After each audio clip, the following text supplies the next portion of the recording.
From the beautiful city of Los Angeles, California, we bring you the Gimme Three podcast.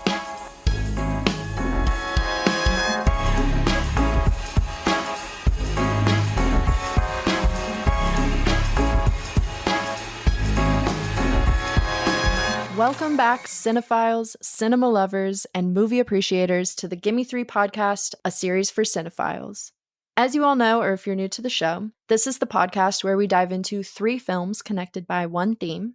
I'm your co-host, Bella Efstratis, and since my wonderful co-host, Nicholas Ibarra, couldn't join us today, instead, I'm joined by producer, LA Diversity Film Festival director, and you'll recognize her from her brilliant movie minutes each week here on the Gimme Three podcast, introducing Sonja Mereu. Welcome, Sonja. It is so nice to have you on the show. Thanks so much for joining us today. Hello, this is Sonja. Thanks for having me on. Today is your lucky day, listeners. We've got a very special episode lined up for y'all. Usually, these types of episodes are reserved for our Patreon subscribers, but we wanted to share this one as an early Christmas present from us to you. So today, you're getting a free bonus episode. That means you're going to get 6 movie recommendations, no spoilers, no overarching theme. They can be any genre, old or new. There's really, truly something for everyone. Sonja and I have each picked 3 fall finds, meaning 3 fantastic underrated movies that we watched this fall. And we're going to tell you why we loved them and why you should watch them too. We hope you all enjoy, and if you want more content like this, you can sign up for our Patreon using the link in the episode description below. It's only $5 a month, and you'll get access to all of our spoiler-free monthly watchlist episodes. And these are some of my favorite episodes that we record because not only do you guys get spoiler-free movie recommendations from us, but a lot of the time I haven't seen the movies that Nick or Sonja pick and vice versa. So we all get to add new movies to our watch lists. It's so much fun. Okay, and the final thing before we get started, as we're coming to the end of the year, we just want to say thank you so much to everyone who has listened, subscribed, downloaded, or shared our episodes in this podcast. Your support means the world to us, and we are so, so grateful to you. Thank you so much. You all keep us going. So without further ado, Sonja, take us away with your first of 3 fall finds. Well, I guess I'll just to give an overview of my exciting fall. Yes, please. And frame how I came to these thought-provoking and incredible choices. I maybe I talked about this last time. I have watched more movies this year than certainly any year of my life. It's wow. Not as many as you, but it's kind of insane. Like what's my number? 176. Yeah. 176 oh my God, yeah. movies. So I attribute that a lot to the Gimme Three podcast because even though I'm not typically on the podcast, I am often watching the movies with Nick. Right. But my goal this year was to get more than 120. It was to get more than 10 a month. So nice. I well exceeded that. Yes. Yeah. And as a Producers Guild member, like this time of year is nuts. Like I've probably been going to like 4 to 5 screenings a week, like all over town. Oh, wow. Oh my God. Yeah. It starts out fun and then it becomes overwhelming and then it just becomes a little bit stupid where I just get stubborn and I have to like try to go to all of them. Yeah.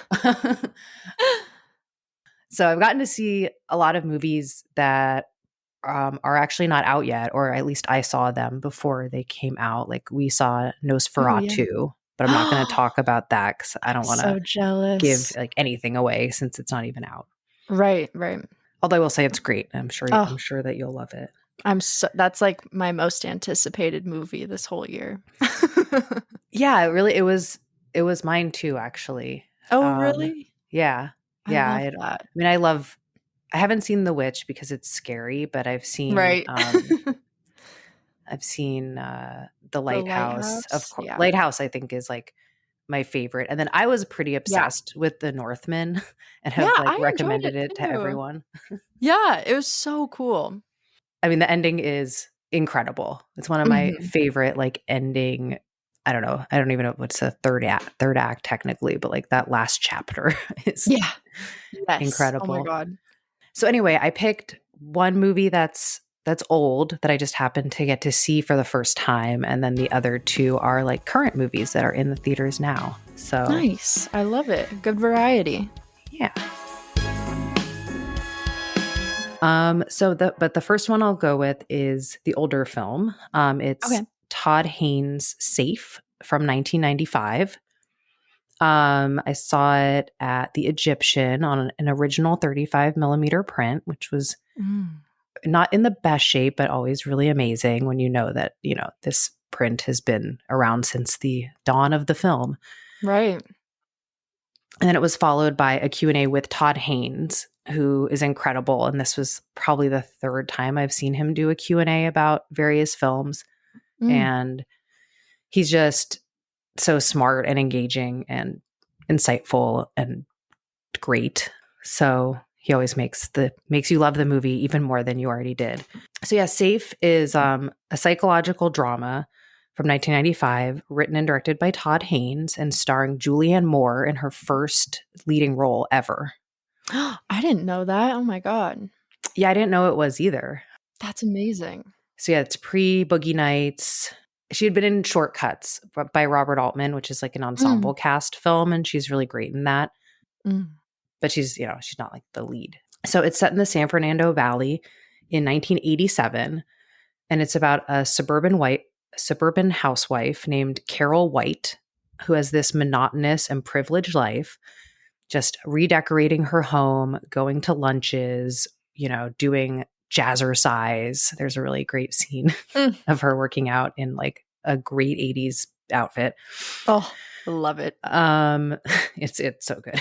And then but her life abruptly and dramatically changes when she becomes really sick with a mysterious illness.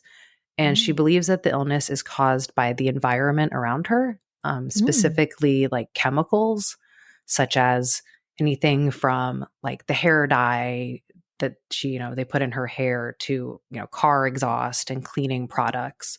Oh, wow. And she becomes quite debilitated and kind of slowly like a social outcast as a result of this like extreme illness she has. And I won't give away any more because I think that if you've heard of the movie or seen imagery from the movie, like that's kind of known. It became really popular again during COVID. Even though it really it's nothing, the illness has nothing to do with COVID, or it's not similar to COVID. But right. I think like just the imagery of the film of like being fully covered up, wearing a mask, all that stuff. The isolation. How you feeling? I still have this head thing. What the hell is going on here? It's in the air, in the water, in our homes. Oh my God. It cannot be seen, cannot be heard, cannot be stopped. So we can turn it on and off like a switch. We just don't know how to make it go away. Oh. It is not alien. Go back!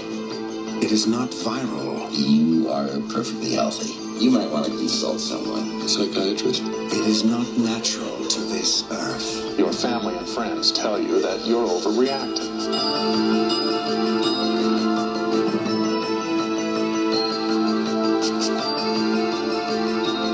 Where can you go when no place is safe? Have you ever seen Safe? No, it's on my list, and now I want to watch it even more. I'm moving it to the top. You really should. I have to say, I think I used to own a VHS of this in college, but I don't know if I actually ever watched the movie. I love it. Yeah, it's one of those. I bought it with the intention of watching it. Or if I did, it's very possible that it was like kind of over my head and that I didn't finish it or it didn't stick with me right at the time. It's great. I kind of expected it to be less compelling than it was. I was riveted. I felt very high energy, which I wasn't expecting. I love that. Oh my God, sold. 100% sold. I gotta check this out. I also am a huge Julianne Moore fan. Oh, she's amazing. Even though I can't name any of her movies. I can name her later ones. I was just like, what was she in like early in her career. I know. But after this, she did, I want to say 3 or 4 movies with Todd Haynes. Oh, wow. She did Far From Heaven, which is one that I've been trying to encourage Nick to do a Gimme Three about since the very beginning of the show, because it's like a remake of a remake, and each remake takes a very different perspective on the story. But then she was in May December, that came out last year. Oh yeah, I need to watch that still. I missed that one. That's a good one. I've heard that's great. And then I want to say there's like one other one. Maybe she was in Dark Waters, which is like the environmental. It's about like the DuPont company and how they're like poisoning the waters in Pennsylvania. Yeah, it looks like she was also in the I'm Not There. Oh yeah. Maybe the one is that the like 4 to 5 different Bob Dylan movies? Mm-hmm. And all 5 are better than A Complete Unknown. No, I'm just kidding. I haven't seen it. I haven't seen A Complete Unknown. I have no idea. Yes, to be determined. Oh, okay. Yeah, I don't remember her in that. Kate Blanchett plays one of the Bob Dylan characters. Yes. She's like amazing. Well, yeah, the last thing I was going to say about Safe, which I did not make this connection, but maybe if I had seen it in 95, I would have, is that Todd Haynes said that a big inspiration for him for this movie was actually the AIDS pandemic. Oh, interesting. And how it's sort of like the movie has like nothing to do with AIDS technically, but how it's for him it was kind of like an allegory. Because he was thinking about how like just like Julianne Moore, like everyone seems to blame her for like her illness and like expect her to like fix herself. And he said he felt like that was how people treated people with HIV and AIDS. And that also like society and people start kind of like turning their back on her. Right. You know, and like avoiding her, not wanting to get like sucked into her, this like horrible stuff that's happening to her. And how like in general, like he felt like people didn't really care about curing the disease, you know, or like understanding the disease. Oh, that's so interesting. It makes me want to watch it even more. Yeah, exactly. But today with like all of our issues with like microplastics and chemicals, it feels very like related to what we're experiencing now as well. Totally. It's timeless in that way. Mm-hmm. Wow. Yeah, it looks like you can stream it on Amazon Prime or rent it on demand wherever you rent your movies. So yeah, check it out. Let us know what you guys think of Safe. All right, for my first movie, I'm recommending an incredibly underrated 90s neo-noir action treasure starring Lawrence Fishburne in his prime, right after Boys in the Hood, back when he was still credited as Larry Fishburne, which I was not aware of. So I thought that was pretty interesting when I watched it.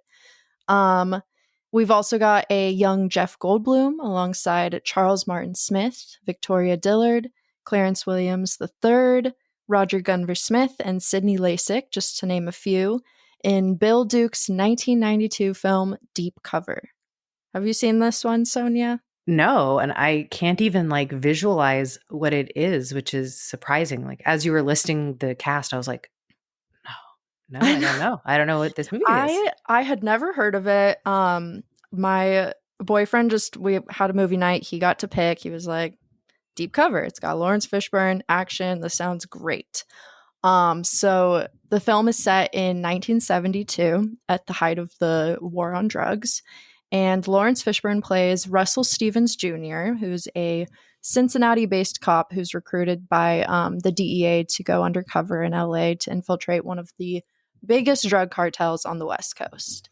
Under the alias John Hull, Stevens starts from the bottom as a street-level drug dealer and works his way up to the top of the network. But as the film's brilliant tagline warns, there's a thin line between catching a criminal and becoming one, which I love. So the story moves at the speed of light. It's so fast, which I'll admit can feel disorienting at times. but the payoff is huge and unexpectedly emotional as well. It all just really clicks into place in a way that it feels very deliberate and impactful.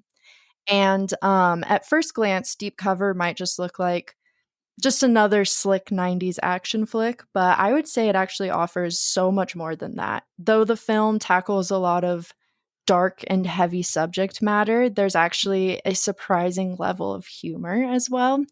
And I would even go so far as to say camp, which is one of my favorite things. So obviously loved this movie. Yeah, everything just looks and feels so exaggerated, so over the top. It has this like moody, neon drenched, neo noir atmosphere that's very hypnotic, striking colors, seductive lighting. And then, like, even the characters, they're all kind of rooted in typical crime movie archetypes, but then they're all written with this kind of level of self awareness that I thought gives them like a lot of depth and also offers like plenty of dry and funny moments as well. But then beneath all the camp and humor lies just a really fun, action-packed movie, a really emotional story with an intense moral conflict as he's kind of like stuck between two worlds and, playing two identities as well. And a sobering glimpse into the real-life devastation of the war on drugs. So for me, I was thinking it's a really rare and amazing experience to leave an action movie not only wholeheartedly entertained, but also really reflective.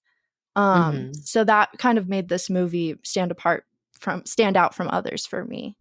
And of course, the performances are nothing short of extraordinary. Lawrence Fishburne gives an intensely bold and tender and commanding performance all at once. And Jeff Goldblum, who I love, he is incredible in this. He's like this greedy, unfeeling, and ambitious drug trafficker who's like both hilarious and absolutely terrifying at the same time, which is so weird to see. At least for me with Jeff Goldblum, I'd never really seen like kind of the scary side of him, if you will. Yeah, I was just gonna say, like, listening to you talk about it, and I just pulled up the web, like, just Googled Deep Cover to like see what the like look was. Yeah. It's like Jeff Goldblum did such interesting parts, when he was in his earlier career. And now it seems like he just like always gets cast as like the same thing ever since Jurassic Park, kind of. Like he's absolutely like people aren't giving him his, utilizing his range. Yes, I'm so glad you said that because that's exactly what I feel like I discovered in this movie is I was like, what the hell? Why are we not talking about this performance? Like, this is great. This is iconic. This is like the Jeff Goldblum that I want to see on screen. And he's just got some of the funniest one-liners that are like now permanently etched into my mental movie quote book. So highly recommend it for that reason alone.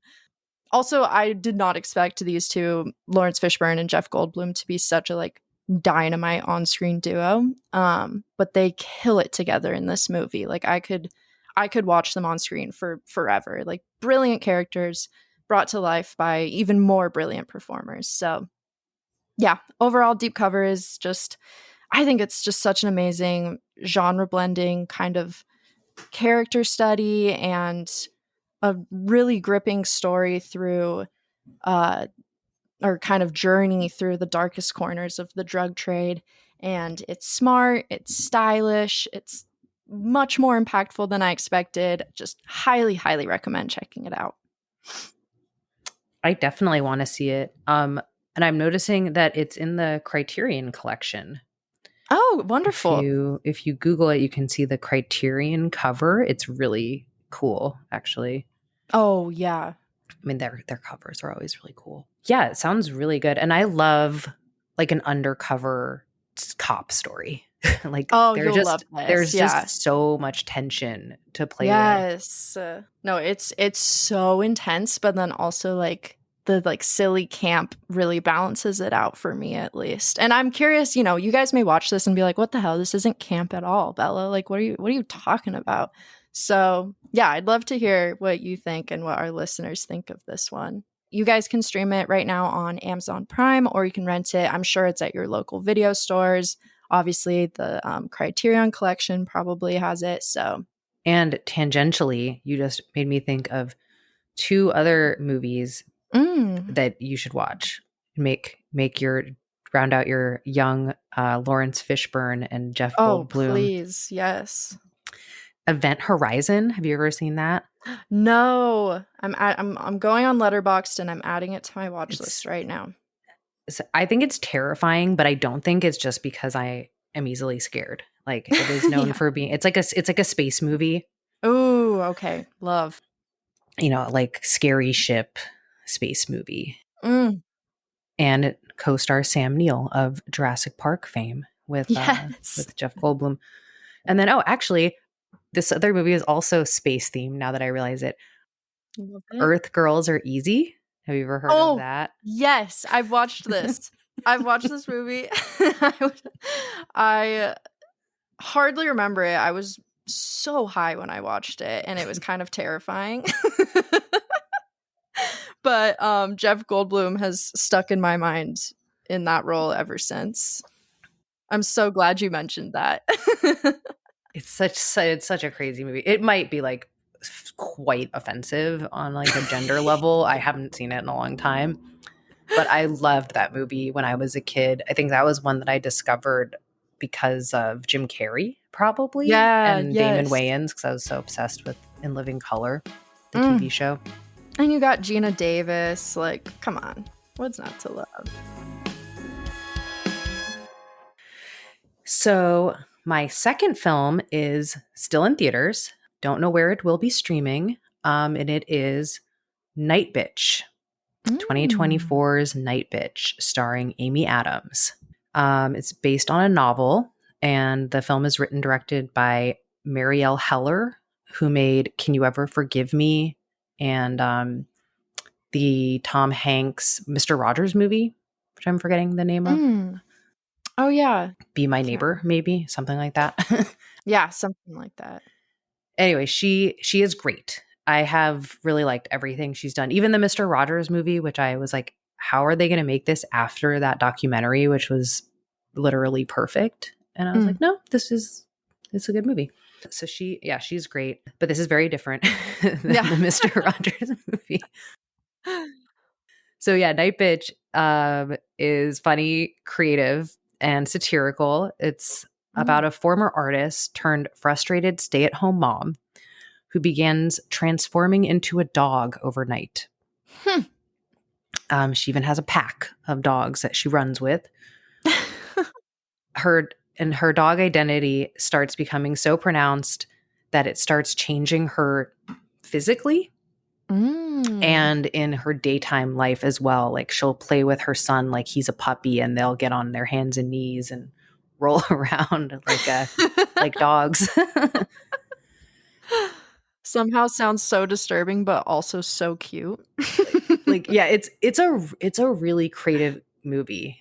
I'm kind of curious to read the novel, because I imagine that when you don't sometimes it's hard to pull off stuff like that in a movie, because it's like seeing a human act like a dog is just a little bit funny. Whereas in a novel, I don't know, you can deal with absurd things more. But it's really good. Amy Adams is amazing. She's extremely not precious about her appearance. She's of course beautiful. She's Amy Adams. Right.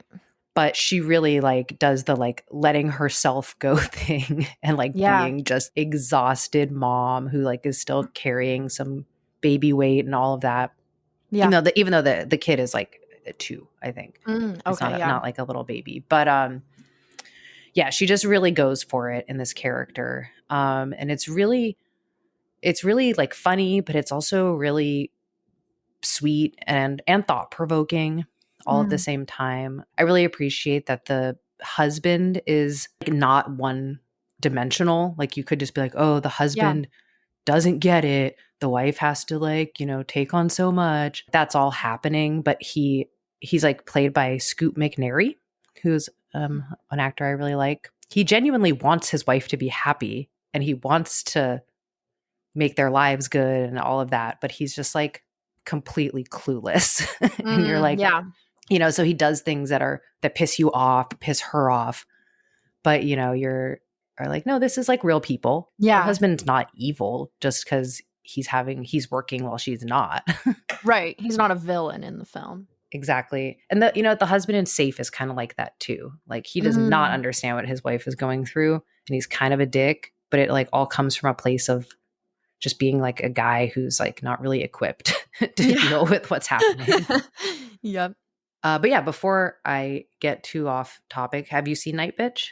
No, it's on my list though. I've heard so many good things about it, and now I'm even more curious to see what it's all about. Yeah, I think you would really like it. I was going to say you'd really like it because, like you're like a feminist, but then I was like, no, let me not say that because I feel like that's reductive.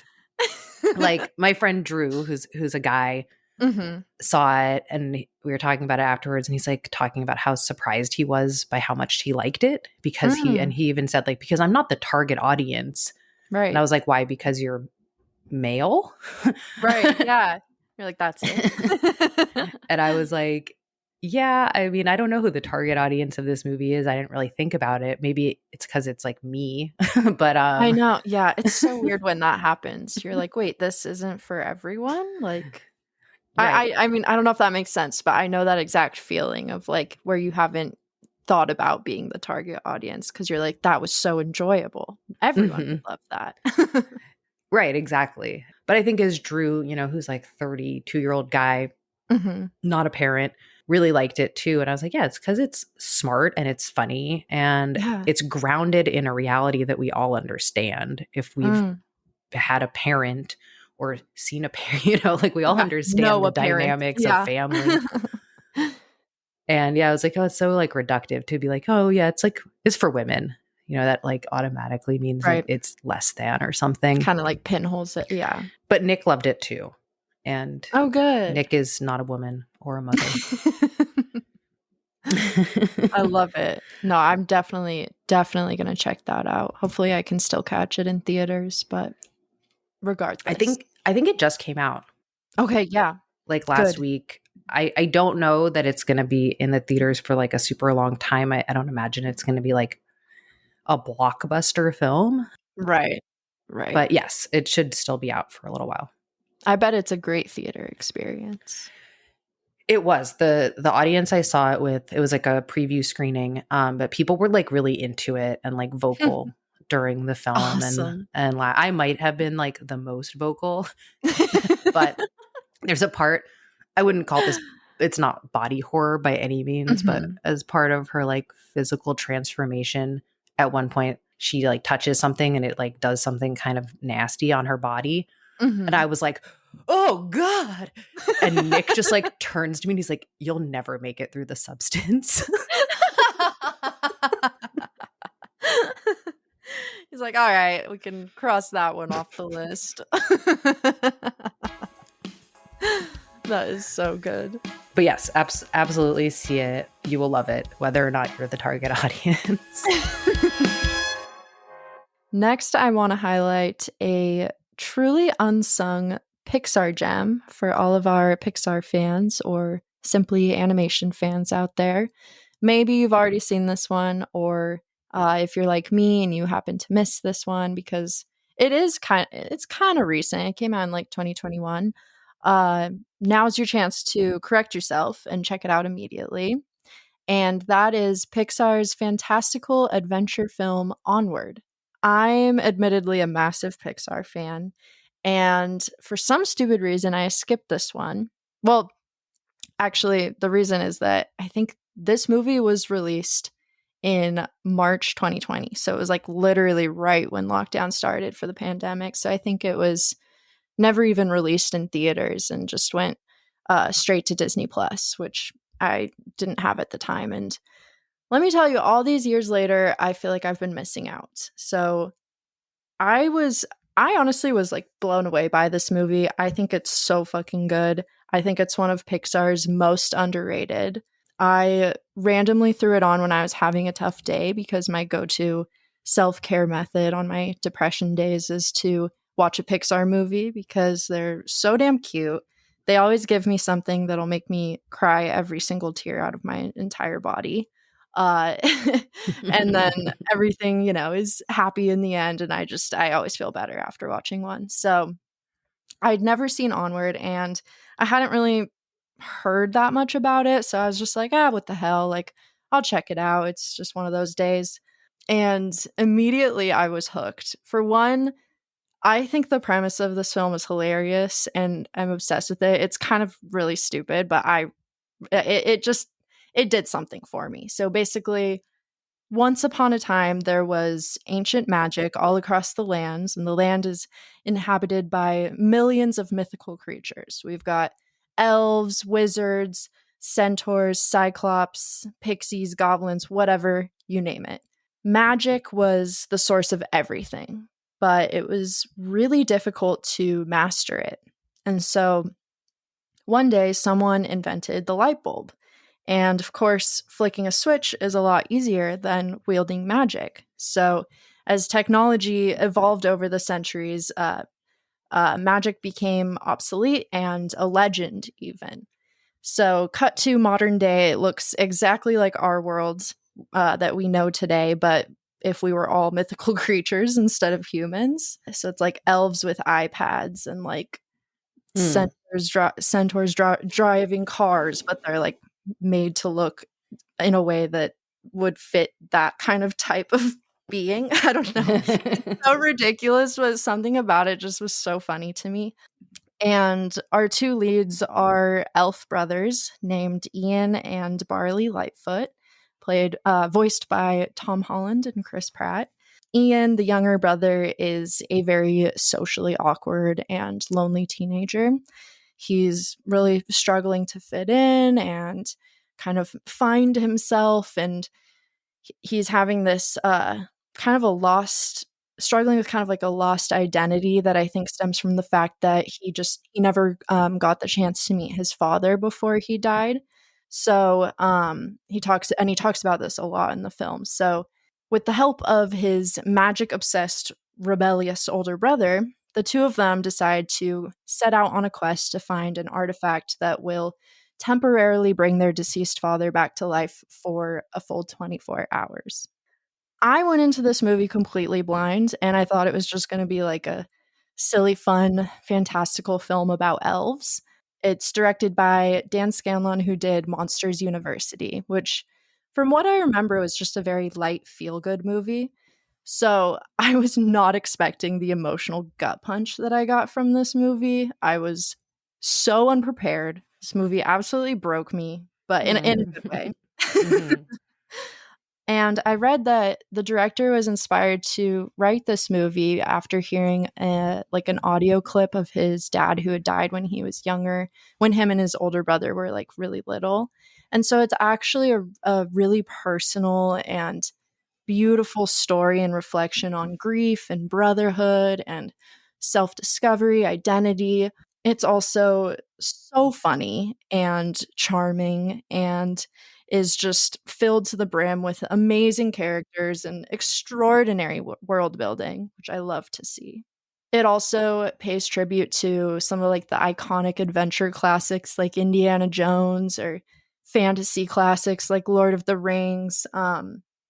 It's just so much fun and so creative, on top of being just a really powerful and heartwarming and what I think is an important story that will really resonate with so many people, and especially those who have experienced like the loss of a loved one.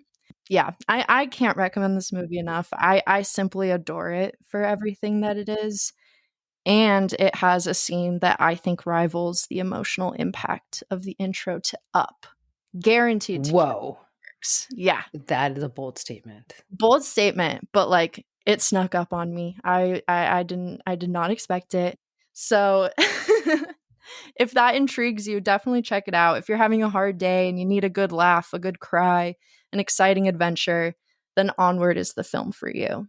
That sounds so good. Yeah, I wouldn't say I'm a Pixar completist. Mhm. Definitely like have seen most of Pixar's movies. Yeah. And I remember when that one came out and it was playing at like the drive-in, Mm. but I never, even though it's COVID and there was no traffic, I still never made it to a drive-in because it was just far. I So far. Yeah. didn't want to drive. They're all like in the middle of nowhere. Yeah.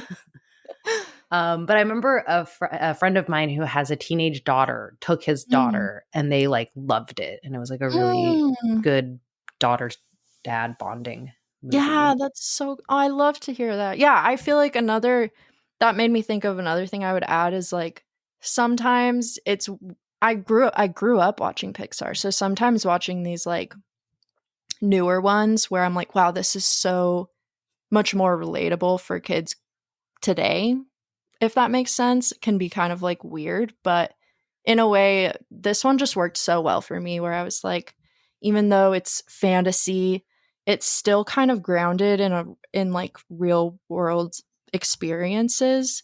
And yeah, I just think about being like a kid today and watching that. Like I would have loved it just as much as I did as an adult, admittedly. But yeah, it's so that makes me happy to hear that. I think it's an adorable film, and yeah, it'll make you cry for sure. It sounds really creative. Yes. Just the like mythical creatures in modern society. Yeah. What that would look like. Yeah, I love that kind of stuff too. Like I'm a sucker for it. Yeah, that sounds really good. So yeah, I think it's oh sorry, what were you saying? I was gonna say I'll have to check it out. Yeah. It's one of the few yeah. non-sequels that I haven't seen. Right? I know, that was also so refreshing. That's why I watched it. I was like, okay, it's either a sequel or one that I haven't seen. So definitely watch this one. Did you see Luca? I think that one was like that one's on my also. list too. Yeah, it was between this and Luca, and for some reason I just went with this, but I think Luca is going to be my next Pixar Day movie. That's a sweet one. I don't know if it's like how high up on my list it is, but it's definitely like a must watch if you like Pixar. Yeah, the animation looks so cute. So yeah, I really want to check that one out too. Yeah, but it is really cute. It has like a little bit of like a Tom Sawyer, Huckleberry Finn relationship in it that I like. Oh, cute. Yeah, no, it sounds good. I've seen a lot of people connect it to Call Me by Your Name as well, which is kind of really funny. So I definitely need to check it out. What that's all about. I mean, it is about a teen boy in Italy. From what I remember, that's where I would draw the line of comparison, but maybe I'm forgetting some scenes. Yeah, no, I can't imagine they would be that similar. I don't remember any peaches. I'll tell you that. Thank God. But yeah, you guys can stream Onward on Disney Plus or rent it on Amazon Prime, YouTube, Apple TV, wherever you rent your movies. Well, my third and final movie is, again, one that is still in theaters. I believe it also just came out a week or two ago. It's definitely still playing in LA. And it is A Real Pain, which is written, directed, and produced by Jesse Eisenberg. Have you seen it yet? No, I really want to check it out. I'll tell you all about it, but I'll just say first, it's so good. I feel silly because I feel like I just discovered Jesse Eisenberg, which is not true. I mean, I saw Squid and the Whale when it came out. I've known who he is for a long time, but after The Social Network, something in my brain and heart broke, and I have always been like, is he kind of Mark Zuckerberg? Like, do I kind of not like Jesse Eisenberg now? And I've struggled with that. I had the same thing, which is so funny. He was just too good in that. Too good. But when I saw A Real Pain, it was at an advanced screening, and he came and did a Q&A after, and I was almost like, I don't even think I want to hear Jesse Eisenberg talk. He's like, I don't like him very much. Yeah. And then I'm like leaving. I'm like, I'm in love with him. He's my new favorite. I've listened to him on like 3 podcasts. I don't know what I was thinking. I'm such an idiot. I love it. And then I was like, oh my God, there's so many like Jesse Eisenberg movies that I adore, but I guess most of them were like pre-Social Network, Right. Zombieland. I don't know, like so many such movies. a classic. Yeah. He is an amazing writer and an amazing director. This is his second feature as a writer and a director, but this is the first one that he's also in. He wasn't in the last one. And it turns out he's also like a very prolific playwright and has had several plays produced. Oh, like on like reputable off-Broadway productions in New York and stuff. So, and it shows like he's really good. So yeah, A Real Pain is a dramatic comedy, and it stars Jesse Eisenberg and Kieran Culkin as love. I know, he's so insane. I mean, he's see, now I have to question everything. I think I'm like, but he's just like Roman. Just like Roman Roy, right? And now I'm like, yes, no, stop. Like, you work in film. Why are you not able to separate actors from their roles? No, I get it. It's like how Nick's grandma always hated this one friend of Nick's because he played like a creepy like psychopath in one of Nick's short films. And he'd be like, "Oh, I'm going to hang out with Spencer." And she'd be like, "Oh no, not that guy." No, that is so funny. Oh my God. But yeah, so it stars Jesse and Kieran Culkin, who I like. I'm a big fan of both, in spite of characters they've played in the past. And they star as cousins who are reconnecting after the death of their grandmother, who is from Poland. And they're reconnecting by taking a trip to Poland and doing a guided tour, which will culminate with them visiting the house that she lived in before she had to flee because of World War II. So it's kind of heavy on a certain level, but it's also very funny and very light on another level. It's like a perfect balance. And on the tour, they shot it in Poland. And on the tour, they visit various cities in Poland and World War II sites, including an actual concentration camp that's still there, but it's not one of the really famous ones, I guess. I had never heard of this specific one. And Kieran Culkin plays Benji, who's a free spirit type of person who like instantly joins this tour group and comes across as open and warm and confident and engaging and just like the total doll. But then we learn pretty quickly that he's using those traits to cover up a lot of, internal darkness and sadness, pain, like the movie title. And Jesse plays David, who's a father and a husband and, just a regular guy with a good job and a good family. And just like Jesse, he's kind of high strung, a little uncomfortable, a little reserved, not like his gregarious cousin, but he's clearly like the grounded one. And, he really loves this kind of a wild cousin of his. They're kind of like brother vibes. Like they keep referencing how close they were as kids. Like they grew up in the same city. Yeah, I don't want to give too much away because I think that the like journey of the tour is really special. The plot's not super complicated, so it really is just kind of like about living with these characters over, like 5 days or however long it takes place. Emma Stone is one of the producers. She also produced his first movie. They've been friends since Zombieland. Oh, I love that. I know. I love her. Yeah, it has like, they're on the tour group. It's like small. I think there's 7 people on the tour and the tour guide. So it's pretty much the whole cast. Like it has a really small cast. Yeah. Everyone's really good. He like creates like kind of archetypal characters, but also surprising and very like lived in characters. One of them is played by Jennifer Grey from Dirty Dancing, who I did not recognize. And then when her name was in the credits, like everybody in the theater was like, "Oh, Jennifer Grey." The tour guide is played by Will Sharp, who I know from White Lotus. He played Aubrey Plaza's husband on the second season. Yes. But very different role. Did not recognize him either. But he's really good. He's definitely someone I want to like check out more of their work now.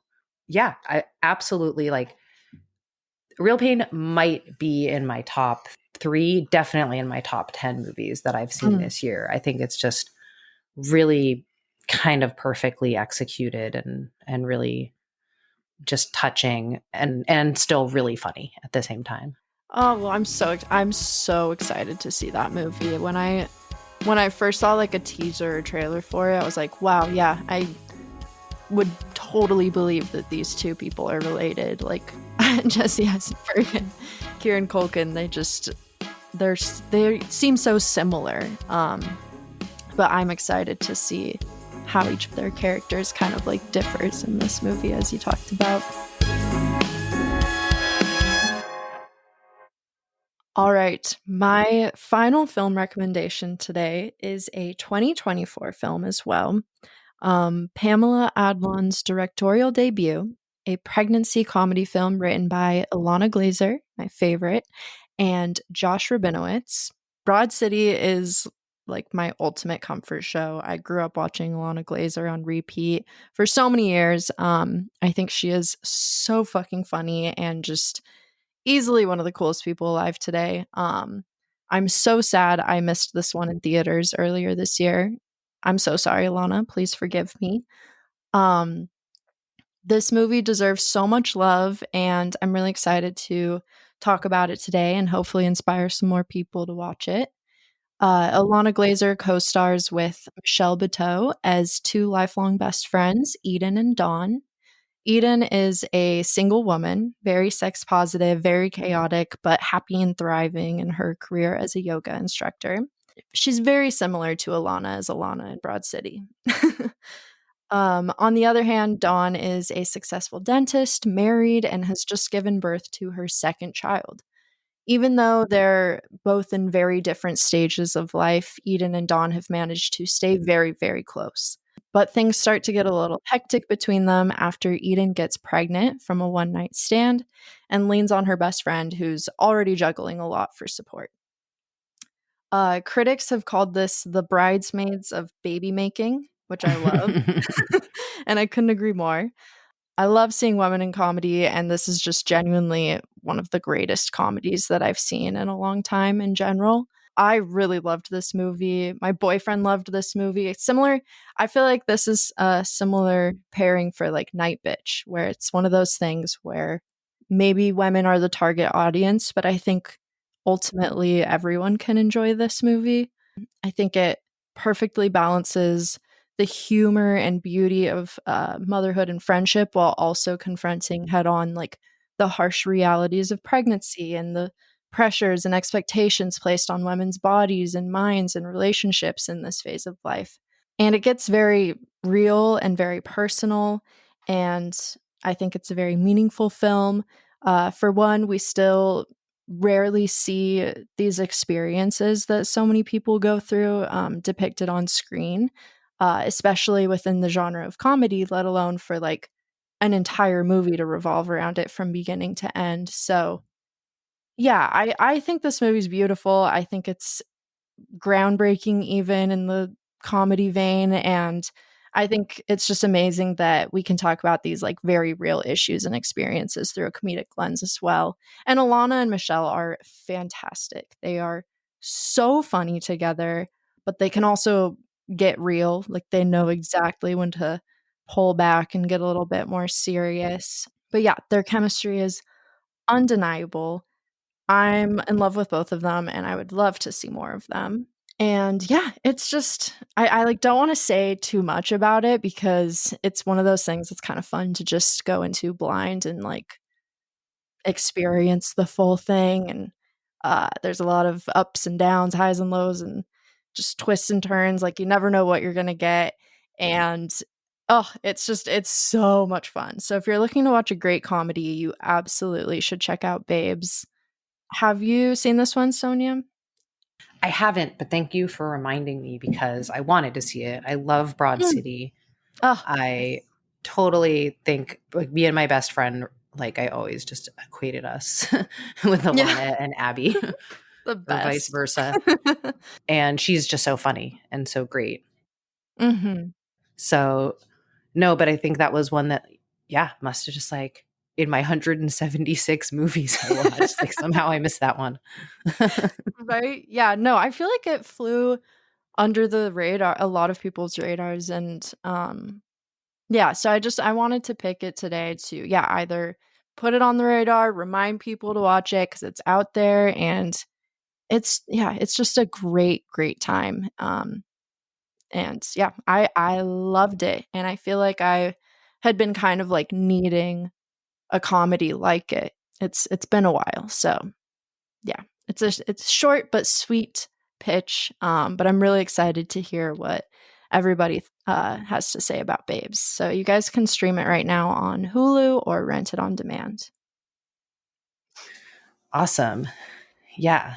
That's a great genre. Like the girl buddy movie is a great genre in general. And then like, yes, like like going through some big life change, like Bridesmaids or totally. Baby Mama. Is that what that movie is called? Oh, With Amy yeah. Poehler and Tina Fey. I really like that. Yes. Oh, so good. Yeah, this is a total buddy movie. But then it goes like deep, and then it's also just so outlandish. Like I know I say this all the time, but there is something for everyone in this one too. Like it is one of those laugh out loud. Even like sometimes I feel like my boyfriend is hard to please with comedies, and he was like laughing out loud watching this. So I feel like that's a good sign.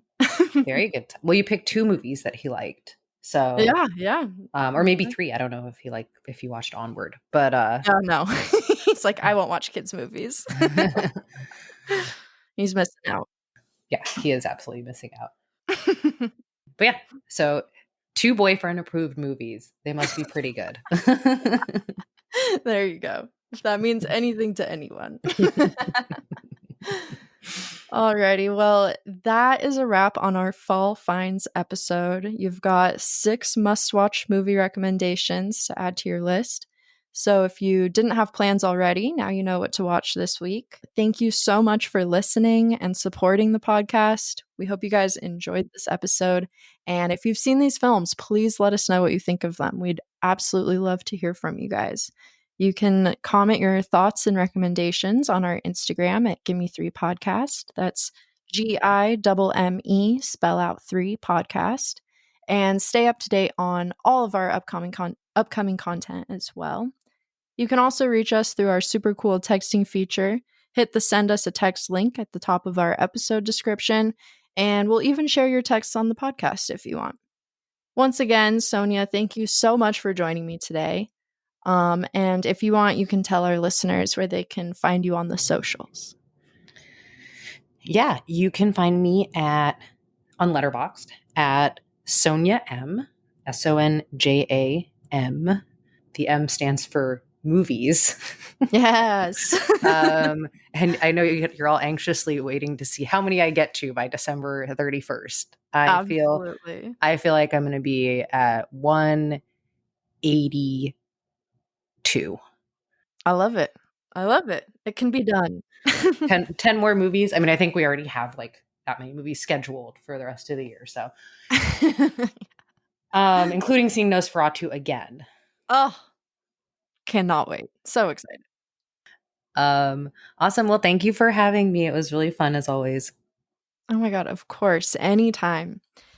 And you guys can find me on Instagram at Portrait of a Cinephile or on Letterboxd at Efstratis. That's just B and then my last name, Efstratis. Thanks again for tuning in to the Gimme Three podcast, and we'll see you at the movies.